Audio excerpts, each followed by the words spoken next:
all this evil has come upon us. Yet made we not our prayer before the Lord Yahweh, our power, that we might turn from our iniquities, which is sin upon sin, and understand thy truth. So the only way we're going to get understanding or healing is acknowledging that we sin. And this is why what these curses that Moses told to our fathers, all right, that will come upon Israel if they was to transgress or sin, that they will come upon us. Now we in a time that our people are understanding that, okay, this is why we're in this predicament, because it's the truth. We're Israelites. It says, therefore the Lord Yahweh watched upon the evil and brought it upon us. For the Lord Yahweh our power is righteous, and all his works which he doeth, for we obeyed not his voice. Okay.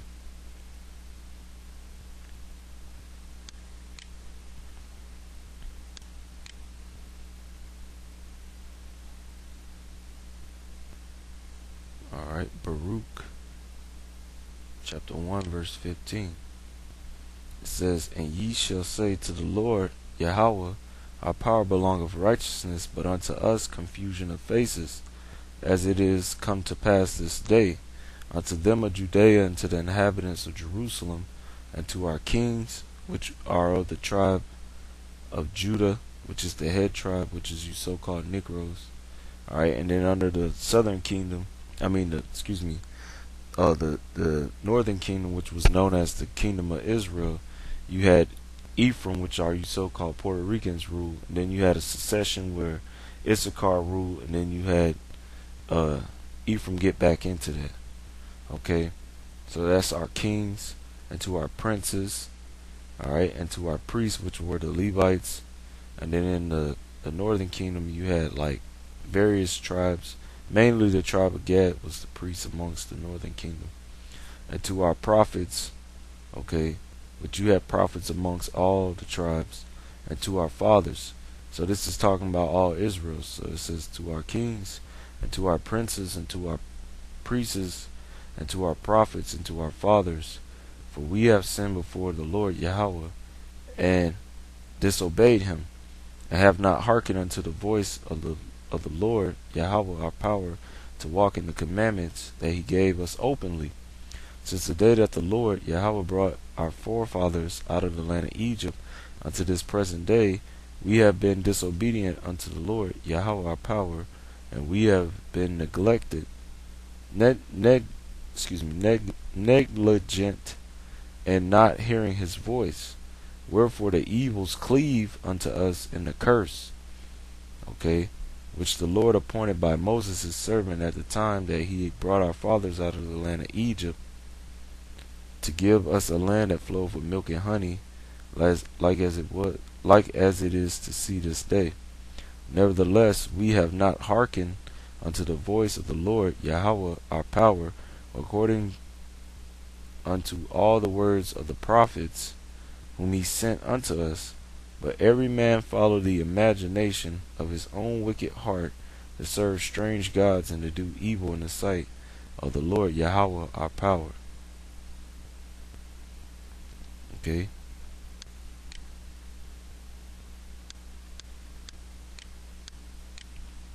Baruch chapter 2 verse 1. It says, therefore the Lord Yahweh hath made good his word, which he pronounced against us, and against our judges that judge Israel, and against our kings, and against our princes, and against the men of Israel and Judah, to bring upon us great plagues, such as never happened under the whole heaven, as it came to pass in Jerusalem, according to the things that are written in the law of Moses, that a man should eat the flesh of his own son, and the flesh of his own daughter.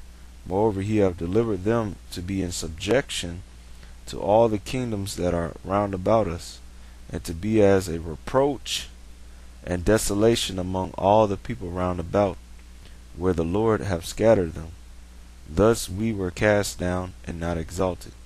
because we have sinned against the Lord Yahweh our power, and have not been obedient unto his voice. To the Lord Yahweh our power appertaineth righteousness, but unto us and to our fathers open shame as apparent this day. And I'm going to prove that with these bywords and stuff, which is part of the curse. It says, for all these plagues are come upon us, which the Lord hath pronounced against us. Yet have we not prayed before the Lord, that we might turn every one from the imagination of his wicked heart. Wherefore the Lord Yahweh watch over us for evil, and the Lord Yahweh have brought it upon us. For the Lord Yahweh is righteous in all his works which he hath commanded us. Yet we have not hearkened unto his voice, to walk in the commandments of the Lord, that he hath set before us. Okay. So because Israel didn't do that, the Lord brought curses on them. Okay, and on the descendants of the Israelites. Alright. So this is Deuteronomy chapter 28, verse 37.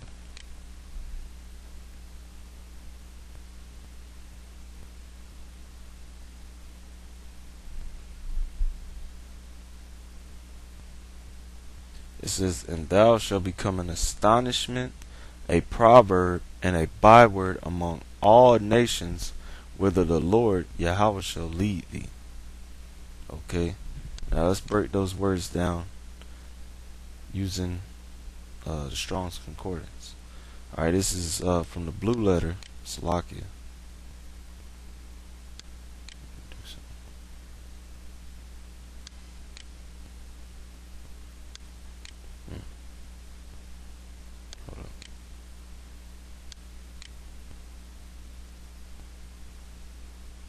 Alright, this is from the blue letter, Deuteronomy chapter 28, verse 37. It says, thou shalt become astonishment, a proverb, and a byword among all nations, whither the Lord Yahweh shall lead thee.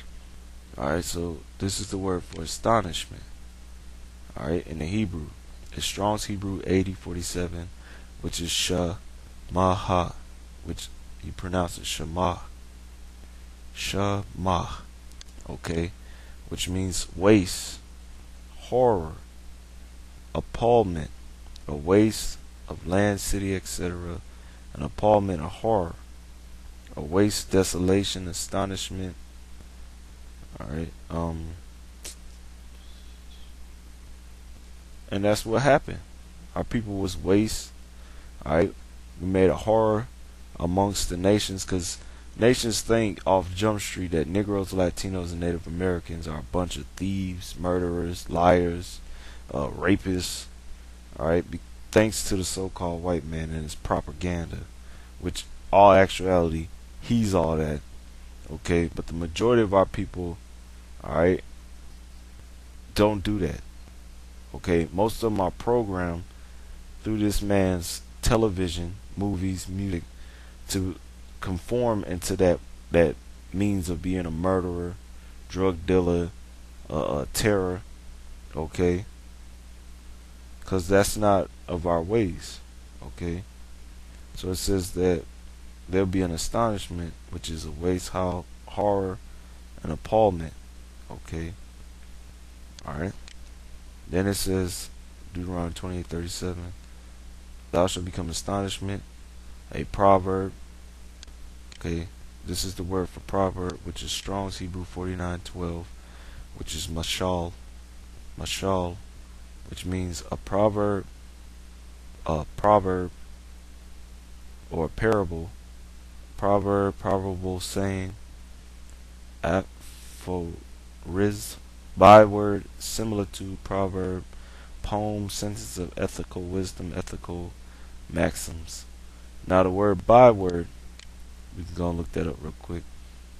It's right here from the dictionary.com. It says an object of general reproach, derision, scorn. Okay, so our people became an object of general reproach, derision, scorn. Okay, thanks by the so-called white man's movies, television, music, entertainment, propaganda. All right, the names that he placed upon us. All right, we made a proverb to the nations, and then the word for byword is Strong's Hebrew 81:48, which is Shana Yanah. Shana Yanah. Okay, which means a sharp word, sharp cutting word, taunt, agabi.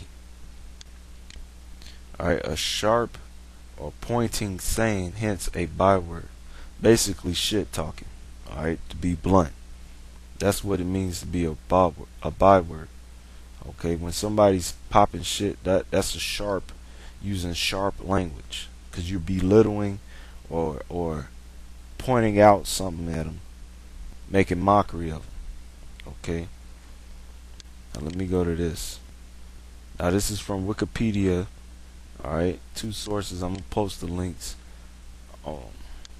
This one says, list of sports teams, names and mascots derived from indigenous people. Okay. It says there is a considerable controversy over these teams' names and mascots because of various active groups, including some of the American Indian background, view them as disrespectful and offensive. Going back to what? A byword, which is what? A sharp saying. Okay, a taunt. A byword. A word of general, an object of general reproach, derision, scorn. Okay, which is what? View them as disrespectful and offensive. Most notably, the National Congress of American Indians has issued a resolution opposing continual uses of native team names, mascots, and logos. Some tribal entitles have issued resolutions openly usage as well. Conservatively, certain tribes have granted permission to use their names for sports teams, as in case of the Chippewa and the Seminole tribes for Central Michigan University and Florida State University, respectfully. Okay. Alright. Skip down. Basically, it's the same thing. Now, it's going into teams that use either derogatory names, okay, because it was certain names that the white man gave the native North American Indians, alright, which is actually the tribe of Gad, which I already proved that with other lessons.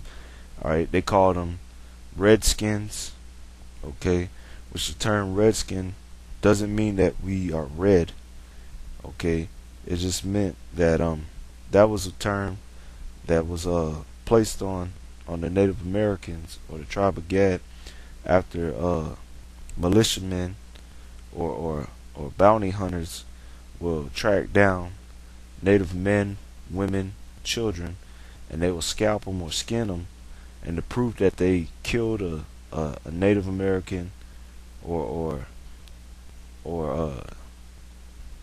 defeated them in a in a war or whatever, they'll scalp them and they'll say, oh, it's a redskin, because the blood would be on the skin. So that's a derogatory term, redskin. Okay, you got the Chiefs, you got the Braves, which they called us the Braves because of our warlike valor. Okay, and we wasn't afraid, because the scripture said that the tribe of Gad had faces as lions. Okay, that's twofold, because we have a distinctive look to us, that we have features of that of lions and lynx, okay, in our facial structure or whatever. And when we had war paint and stuff on, we have a fierce countenance, and we was brave, man. Okay, all right. So these are names that sports teams, professional, college, minor league, that has either names like Braves, Indians, Chiefs, Warriors, or straight up tribal names in the logo or the mascot or whatever. So American football teams, you got the Kansas City Chiefs and you got the Washington Redskins. Okay, which on the Washington Redskins helmet, they have a picture of a North American Indian on